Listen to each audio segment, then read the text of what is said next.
Bate-papo.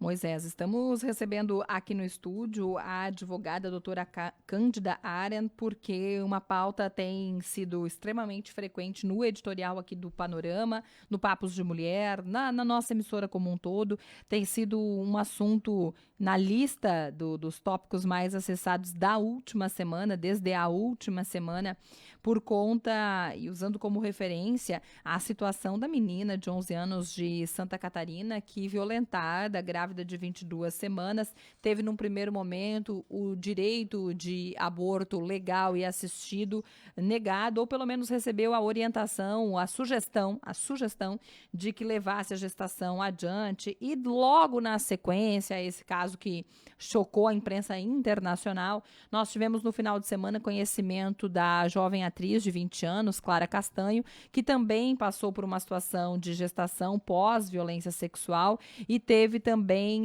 dificuldades da condução deste parto assistido, já com encaminhamento para a adoção desse bebê.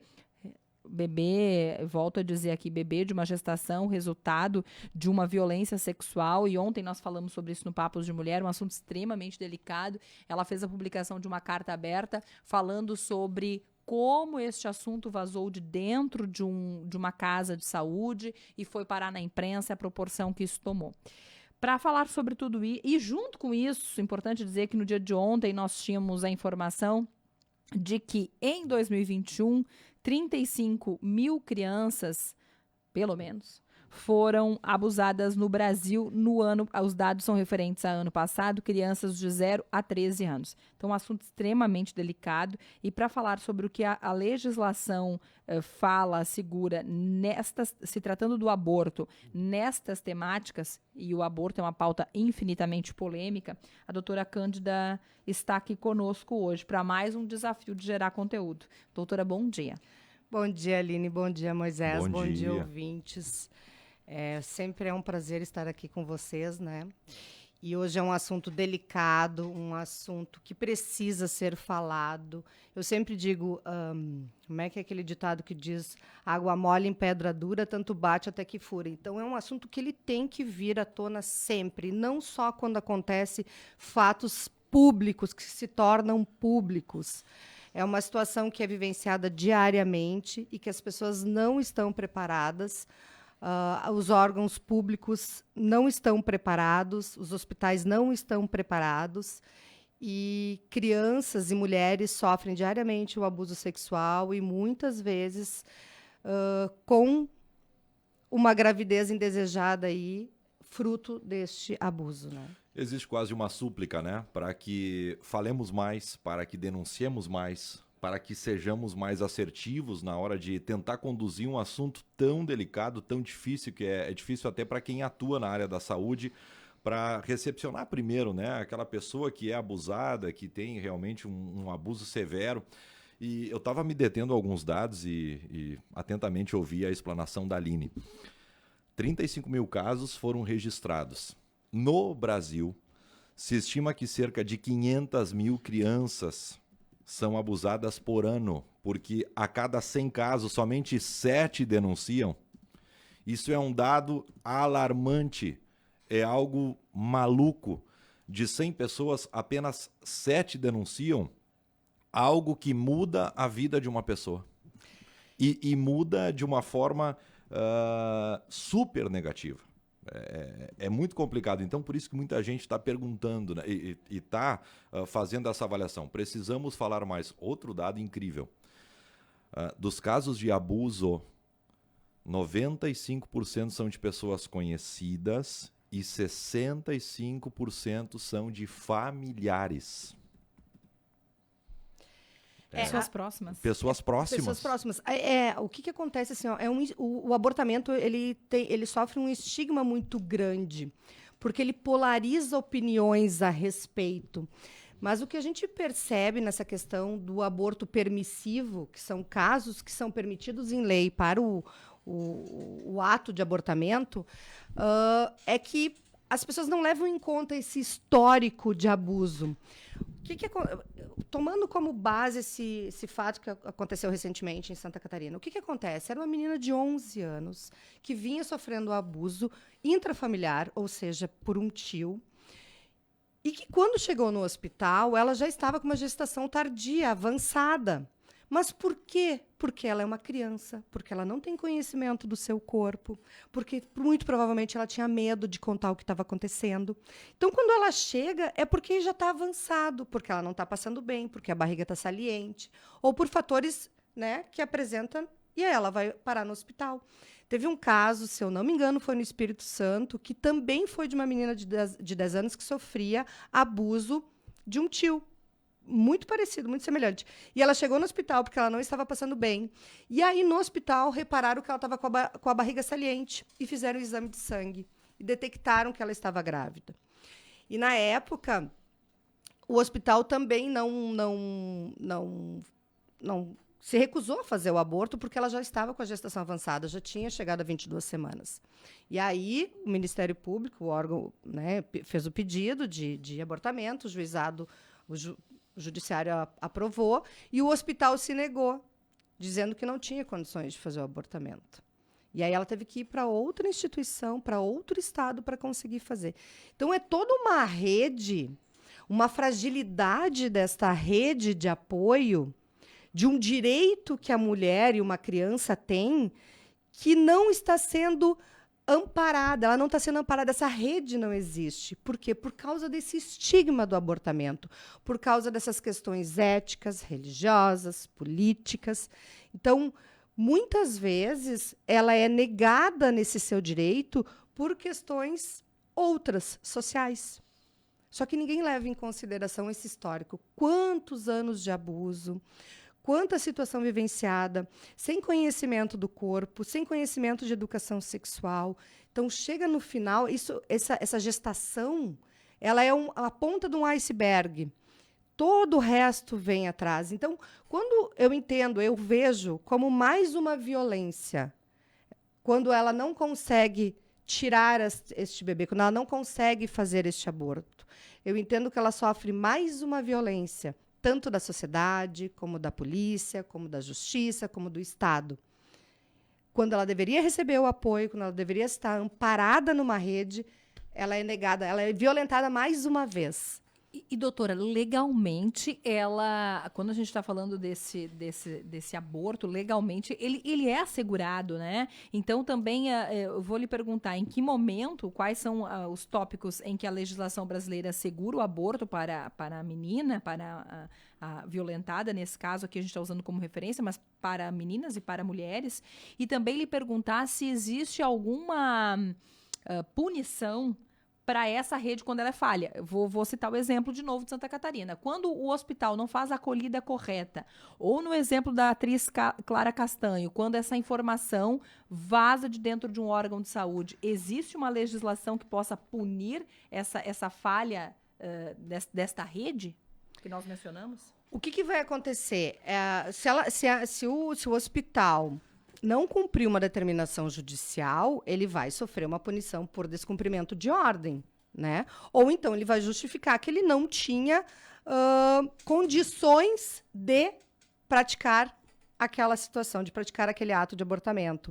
Porque nem todos os hospitais têm centro de obstetria e maternidade, né? Por exemplo, ninguém vai conseguir na UPA fazer um aborto, tem que ser um hospital estruturado. Nenhum hospital pode se negar a fazer isso.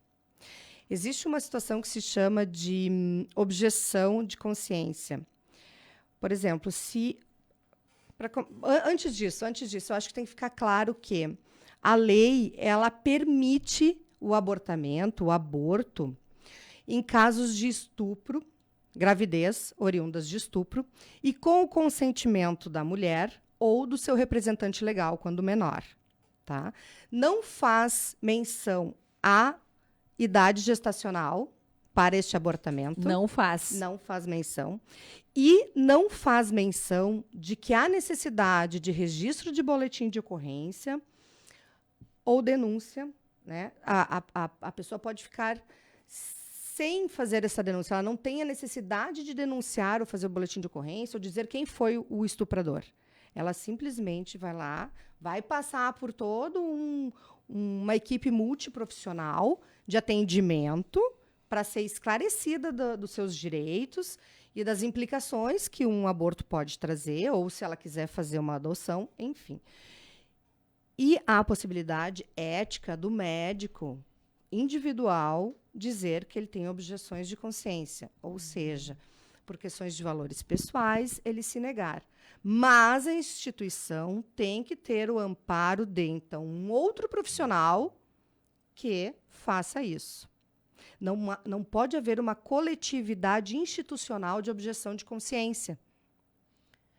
É uma pauta muito importante, porque diversas vezes, neste caso da referência de Santa Catarina, embora aqui o dado de crianças que foram abusadas em 2021 fala de 35 mil crianças e adolescentes até 13 anos, então esse número que a gente de situações deve ser muito maior, mas o de Santa Catarina tomou uma grande proporção. Por diversas vezes, Moisés, a idade gestacional veio à pauta, como se as 22 semanas fosse um fator decisivo para a autorização ou não desse aborto. E não é o que a legislação diz. A legislação não fala sobre isso. Existe uma regulamentação do Ministério Público falando dessa idade gestacional. Então, é uma normativa do Ministério Público, mas legalmente não existe nenhuma menção à idade gestacional. Perfeito. Particularmente, eu acho que há uma deficiência, uma fragilidade legal quanto a isso. Essa lei ela existe há mais de 80 anos e a gente percebe que houve um pouquíssimo avanço em relação a isso. Justamente porque o assunto é estigmatizado, é um assunto delicado, um assunto que polariza opiniões. Então, em 80 anos, essa rede, essa legislação, essa regulamentação já deveria estar consolidada. Mas o que acontece é que cada gestor político ele vai alterando este manual do Ministério da Saúde. Inclusive, hoje nós temos uma audiência pública por causa deste manual do abortamento. Então, cada vez é uma nova situação, cada vez são novas regras, são novos entendimentos. E não existe um entendimento pacificado, que é assim, que a pessoa vai receber tal e tal atendimento e que é obrigatório ela receber o atendimento. Então, existe uma fragilidade legal nessa situação. Existe uma lei que permite, sem restrição de idade gestacional e sem obrigação de fazer boletim de ocorrência ou denúncia do seu agressor, do seu estuprador, no caso. Fico pensando o tempo que demora, né? Porque para quem está ali com a gravidez em andamento, e daí a justiça fica protelando, a criança fica levando adiante uma gravidez, demora. É uma coisa assim absurda, né? O que a gente vê. Não poderia demorar, teria que ser mais imediato, mais rápido. Quanto é a média? Quanto Teoricamente, a gente percebe que é imediato. Nesse caso específico que a gente fala de Santa Catarina, foi algo atípico. Essa é uma normalidade, então, dentro do cenário. Eu entendo que seja uma normalidade. Porque é difícil falar do caso concreto do que passa na cabeça das pessoas, né? Cada um, que nem a gente fala, cada um tem um ponto de vista sobre este assunto. Talvez a magistrada, no caso, estivesse pensando ali na idade gestacional, numa vida pós-parto, e não levou em consideração todo o trauma da menina, toda a violência sofrida. Então, nós temos duas situações, dois direitos, que é o direito à vida e o direito da mulher, o direito de ser atendida numa situação, um direito de dignidade. Então, é conflituoso, mas eu entendo que isso foi um caso isolado, isso não foi um caso típico do judiciário.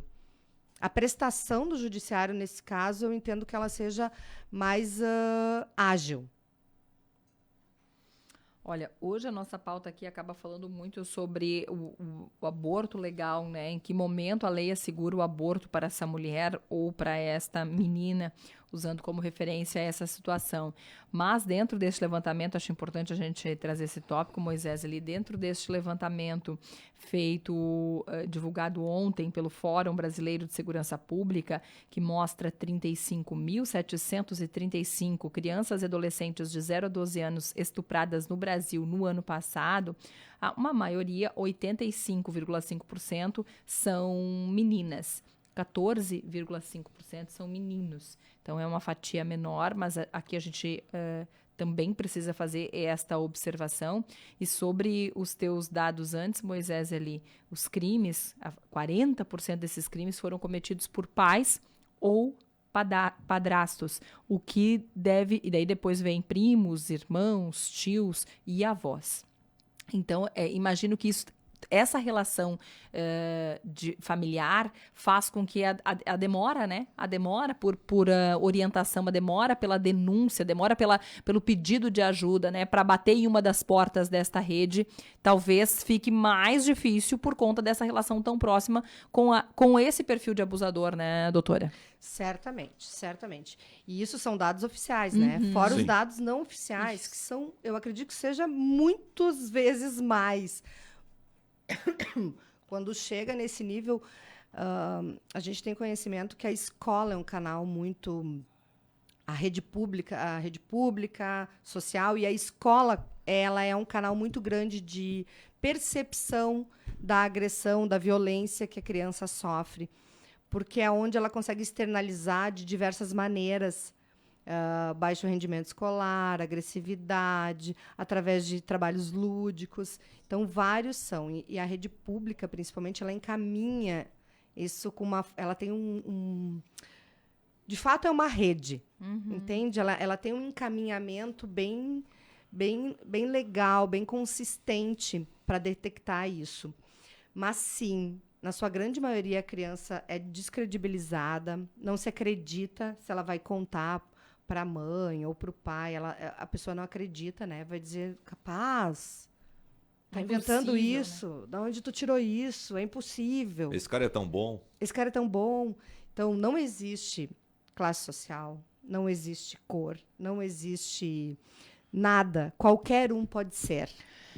Doutora, eu fiquei pensando agora nessa situação da atriz, 20 anos, ela não é mais uma criança, né? Não está ali, né? Acho que o número choca muito, de 0 a 13 anos, mas ela é uma jovem que foi violentada e que ela tomou por decisão, como a gestação já estava no estágio avançado, quando ela teve entendimento que estava gestante, tomou por decisão ter o nenê e encaminhar também no ato para adoção. A lei é clara sobre esta pauta, porque aqui uma pauta que aparece muito, e o Moisés está aqui para me ajudar, é o seguinte, mas por que não doa? Né? Por que não doa? Como se também fosse fácil levar adiante uma gestação de um estupro, de uma violência, né? Que sempre falar sobre a grama do outro é mais tranquilo. Mas aí dentro dessa pauta que é tão... Essa frase, aliás, que é tão superficial, por que não doa? Esse é um processo fácil? Como se fosse fácil doar, né? Ele é um processo mais fácil. A adoção é um processo mais fácil. Dar para adoção é um processo mais fácil, que já dentro do próprio hospital, né, já se preenche protocolos para esse fim. Então, é mais fácil, sim, do que fazer o abortamento.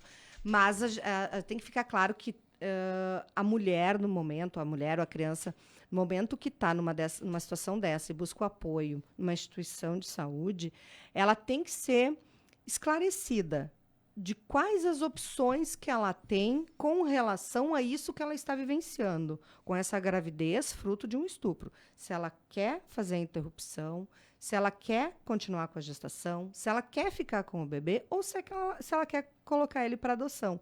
Então, isso tem que ser um consentimento individual e pessoal e uma decisão da pessoa. E ela tem que ser acolhida nessa decisão. Ela tem que ser aceita sem preconceito, sem julgamento, porque isso é muito individual. Eu sempre digo assim, ó, a gente expressa muito, eu sou a favor do aborto, eu sou contra o aborto. Para mim, isso é um dilema ético falso, porque ninguém é a favor do aborto. Entende? Ninguém é a favor, ninguém vai feliz fazer um aborto, seja ele legal ou ilegal. Existem sempre outros conceitos, outras particularidades que te levam a fazer um aborto. Então, tu é a favor dele ser um crime, né? Ser considerado um crime, ou ser considerado um ato legal e regulamentado. Aí sim, né? Eu sou a favor do aborto legal. Eu sou a favor do aborto criminalizado. Entende? Então, são essas expressões. Porque ser a favor do aborto, tornar isso uma coisa simples e fácil, não existe. É um falso dilema ético. Não existe. Eu tenho certeza que nenhuma mulher que vai fazer um aborto, seja na situação que for, ela vá feliz e vá com tranquilidade. Então, a gente tem que parar de pensar dessa forma, de que isso é uma coisa boa ou uma coisa ruim. Isso é uma questão de saúde pública, isso é uma questão de mortalidade materna, isso é uma questão de respeito individual. Enfim, aí nós entramos em outras conversas, né? Eu sempre digo, esse assunto tu abre uma porta e tu começa a abrir várias portas, porque tem muita coisa para ser discutida, muitos valores, muitos pensamentos, mas que ele deve ser discutido. E a rede pública de apoio, ela tem que ser melhor trabalhada. Porque tu já está no estado de violência, tu já está no estado de trauma e tu ainda não recebe a assistência que tu tem direito. Porque a rede não está consolidada. Não existe uma regulamentação. Cândida, uma última questão. O que prevê de penalidades, de penas para o agressor, para o abusador? O que está previsto em lei? O estupro de vulnerável é de 8 a 15 anos. A penalização dele, tá? E o estupro, ele é a conjunção carnal ou a prática de ato libidinoso com um menor de 14 anos, tá? Então, não precisa haver a conjunção carnal para configurar o estupro de um menor de 14 anos. Ela é mais grave por causa da idade da... E não é só de crianças menores de 14 anos, né? A gente tem aí pessoas com deficiência ou estado de vulnerabilidade que ela não consegue discernir, né? Se a consciência, ela está fora do seu estado de consciência normal, também entra em vulnerável, né? Ela também está em estado de vulnerabilidade. Se ele estuprou uma criança ou 3 crianças, a pena dele é de 8 a 15 anos. Mas daí ele vai incorrer em mais de um crime, né? Então ela vai sempre... Vão ser sempre... Vai agravando. Ela vai agravando. Tu vai ter 3 crimes. Se tu cometer contra 3 pessoas diferentes, tu tem 3 crimes. E aí, tu cometeu uma vez o crime, aí tu tem uma dosimetria de pena. Na segunda vez, tu vai ter a aplicação da pena com agravante de reincidência. E na terceira vez, novamente, com agravante de reincidência. Então, tu vai ter 3 crimes. Isso aí vai ser somado, né? Poderíamos ficar falando muito mais, né? E é um assunto extremamente delicado, a gente fica tenso, né? Eu tô Moisés? angustiado. Pra Eu conduzir também. Essa pauta, ela é extremamente tensa, ela divide opiniões, né? A Jaqueline, uma ouvinte, ela faz uma referência aqui, porque se defender tanto o aborto, quando a gente não fala aqui da morte do estuprador. E aí dizer para nosso ouvinte, a Jaqueline, e a gente respeita toda e qualquer opinião do ouvinte, que aqui a gente não está defendendo o aborto ou não, a vida ou não do abusador. Aqui a gente só está falando sobre o que nos dias de hoje a legislação brasileira fala sobre a questão do aborto. E é possível, doutora, que num futuro não tão distante a gente tenha uma atualização dessa lei. É o que a lei assegura nos dias de hoje. Eu acredito que se continuarmos a falar e a levantar essa pauta, sim, ela vai... O judiciário, a justiça, o executivo, a legislação, ela tem que acompanhar a revolução humana. Nós vimos falando isso da última vez, né? Ela tem que acompanhar as necessidades e as urgências da sociedade. E isso é uma urgência. 80 anos ela não houve grande avanço nesse sentido. Então, sim, é urgente que se façam avanços nesse sentido. Vamos fazer uma pausa, Moisés Eli? Vamos. Vamos tomar uma água e voltamos depois. Vamos. Doutora Cândida, mais uma vez, muito obrigada pela tua disponibilidade em participar conosco nesse assunto que é tão tenso, né? Mas a gente precisa falar sobre isso, te desejar uma boa semana. Eu que agradeço a oportunidade. E por mais tenso que seja, a gente não pode deixar de falar nunca. E a gente tem que enfrentar, por mais que a gente não goste, a gente tem que enfrentar e tem que falar. E eu fico muito feliz pela oportunidade, pelo espaço. de dividir com vocês essa fala. Cabe uma reflexão, né, Aline? Para quem sofre. Se a gente ficar tenso falando e não somos abusados, a Cândida, ela de alguma maneira ela domina muito bem o assunto e vem falar aqui profissionalmente, daí tu imagina quem passa, quem sofre. A família toda, né? É muito difícil. Não tem como imaginar. É desgraçante, é aterrorizador. A gente tenta se colocar, mas não consegue de forma alguma alcançar o que passa uma pessoa que sofre abuso, principalmente um abuso familiar. Acessar essa dor é impossível, né? É impossível, é inalcançável. Muito bem, 9h06. Vamos liberar aqui para atualização do Independente Notícias com a Rita de Cássia. Nós voltamos com o Panorama logo mais.